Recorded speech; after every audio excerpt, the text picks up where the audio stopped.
Assalamualaikum warahmatullahi wabarakatuh. Di sini saya Noviana Nurul Khalifah, NIM 12207193019, mau menjawab soal UTS dari mata kuliah Etika Manajemen Kewirausahaan. Langsung saja saya mau menjawab pertanyaan nomor 1, yaitu terkait konsep manajemen. Manajemen adalah suatu proses di mana seseorang dapat mengatur segala sesuatu yang dikerjakan oleh individu ataupun kelompok. Jadi manajemen itu dapat diartikan sebagai kemampuan dalam mengatur sesuatu agar tujuan yang ingin dicapai dapat terpenuhi. Di sini saya akan menjelaskan terkait fungsi-fungsi manajemen.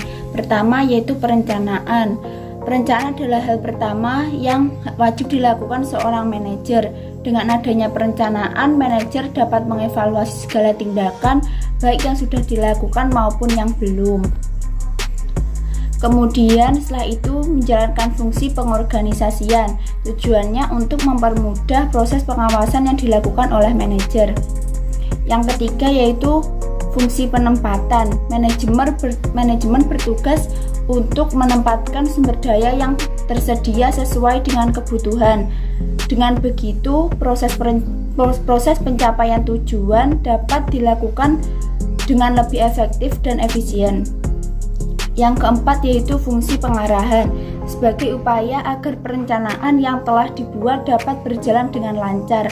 Jadi pengarahan perlu dilakukan agar segala sesuatu yang dilakukan dapat berjalan sesuai arahan atau rencana. Yang kelima yaitu fungsi pengawasan. Tujuannya agar kegiatan manajemen dapat berlangsung sesuai rencana. Jika tidak berjalan baik, dapat dilangsungkan proses evaluasi. Jadi tujuan manajemen pun dapat tercapai dengan lebih efektif dan efisien. Kemudian saya menjelaskan tentang manajemen sebagai ilmu. Dapat didefinisikan pula sebagai pengetahuan yang dijadikan bekal ketika kita menduduki suatu posisi atau jabatan, baik di suatu organisasi ataupun perusahaan. Kemudian ada manajemen sebagai seni, merupakan cara untuk mengatasi kewajiban ataupun tugas bersama dengan kerjasama tim. Penjabaran manajemen sebagai seni juga memiliki sudut pandang bahwa pada pencapaian tujuan organisasi atau kelompok maka diperlukan kerjasama dengan orang lain. Kemudian manajemen sebagai profesi.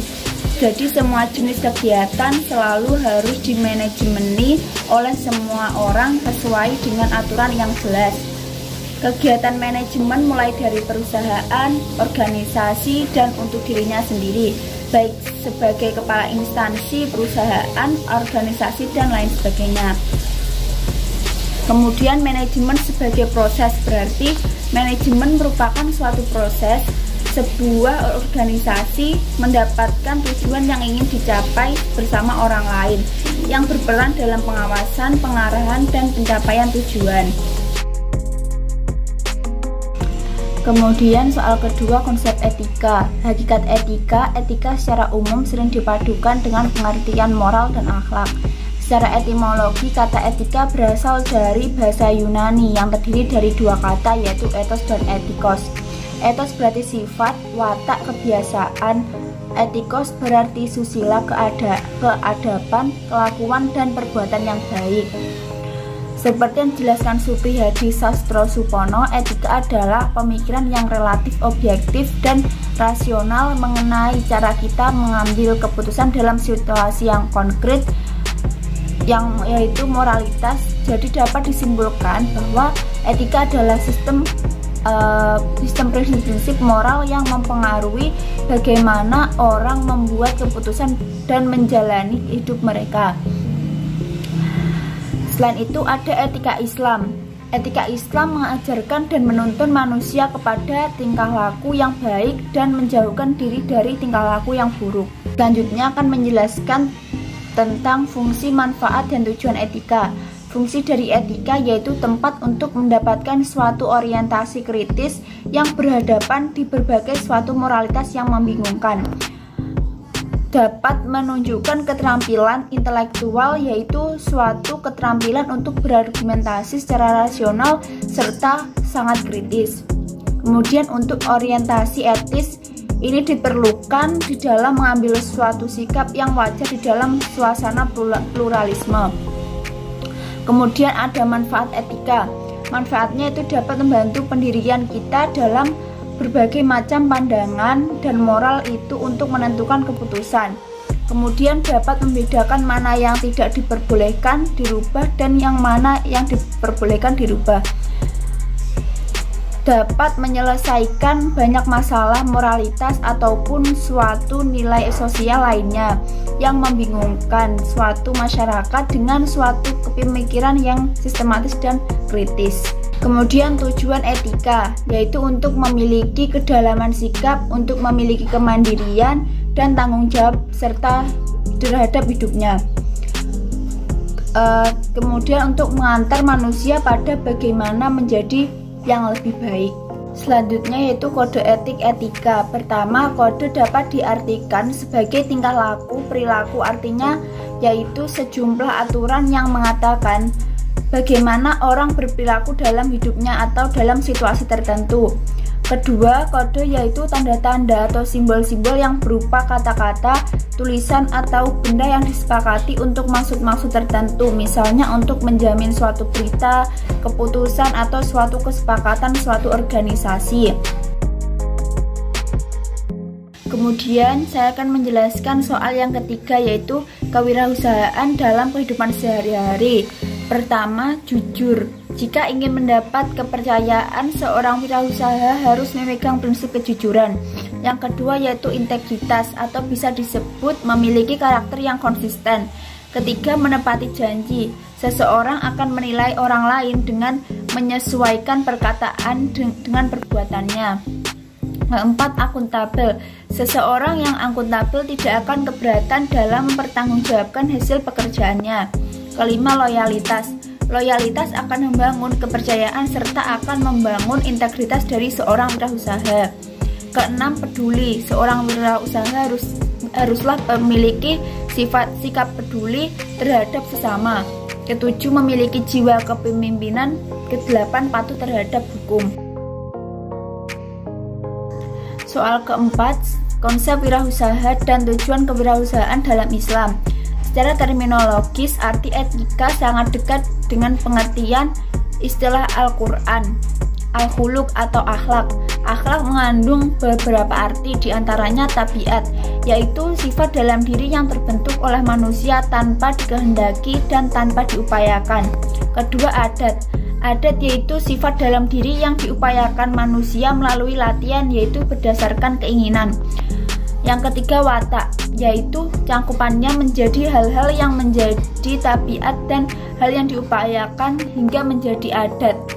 Kata akhlak juga berarti kesopanan atau agama. Kewirausahaan Islam adalah serangkaian aktivitas bisnis dari produksi, distribusi maupun konsumsi dalam berbagai bentuknya yang tidak dibatasi jumlah kepemilikan hartanya atau barang dan jasa termasuk keuntungannya, tetapi dibatasi dalam cara perolehan dan pendayagunaan hartanya. Etika kewirausahaan Islam adalah seperangkat nilai tentang baik buruk, benar salah dan halal, haram dalam dunia bisnis berdasarkan pada prinsip-prinsip moralitas yang sesuai dengan syariah. Kemudian tujuan kewirausahaan Islam memberi keyakinan untuk meningkatkan keakraban dengan karyawan atau partner kerja, terus menyenangkan orang lain, membujuk konsumen, mempertahankan konsumen, membina dan menjaga hubungan agar tetap baik. Soal kelima, sifat dan karakteristik wirausaha sukses. Pertama, sifat, itu mempercayai diri sendiri. Sebagai seorang pengusaha akan menjadi seorang leader. Jadi sebagai seorang leader atau pemimpin harus bisa mempercayai diri sendiri. Kemudian mengendalikan ego. Sebuah usaha yang berhasil tidak lepas dari kerjasama yang baik di antara pelakunya. Kerjasama yang kompak dan efektif bisa terwujud bila tidak ada ego. Kemudian bijaksana. Dalam mengambil keputusan untuk berusaha, perlu berpikir dengan bijaksana. Kemudian jeli melihat peluang dalam perjalanan mencapai kesuksesan dalam usaha akan dihadapkan pada banyak pilihan. Jadi perlu jeli dalam mengambil peluang yang bisa diambil untuk meraih kesuksesan dalam berwirausaha. Kemudian tidak cepat puas. Salah satu sifat yang wajib dimiliki pengusaha atau seorang wirausaha adalah tidak cepat puas dalam perjalanan, akan berhasil mencapai target-target yang dipatok. Kemudian pantang menyerah dalam memulai wirausaha dan dalam perjalanan untuk mengembangkan usahanya, tentu akan menghadapi banyak masalah. Di dalam momen-momen tersebut harus menjadi orang yang pantang menyerah. Kemudian memiliki passion. Setiap wirausaha memiliki passion dalam menjalankan usahanya. Orang yang baru saja terjun di dunia usaha biasanya memulai dari sesuatu hal yang dia sukai. Ketika melakukan hal yang sesuai dengan passionnya, seseorang tidak akan malas untuk memulai membuat usaha. Kemudian terus berinovasi. Sebagai pengusaha, terus berusaha melakukan inovasi untuk memenuhi kebutuhan masyarakat dan menyelesaikan problem atau masalah yang ada di pasaran. Kemudian mampu beradaptasi. Setiap saat keadaan bisa berubah, entah dalam waktu yang lama atau dalam waktu yang singkat. Oleh karena itu, seorang wirausaha harus bisa beradaptasi. Kemudian memegang teguh nilai-nilai. Meskipun seorang wirausaha perlu menjadi orang yang mampu beradaptasi, bukan berarti seorang wirausaha harus mengorbankan nilai-nilai yang dipercayai.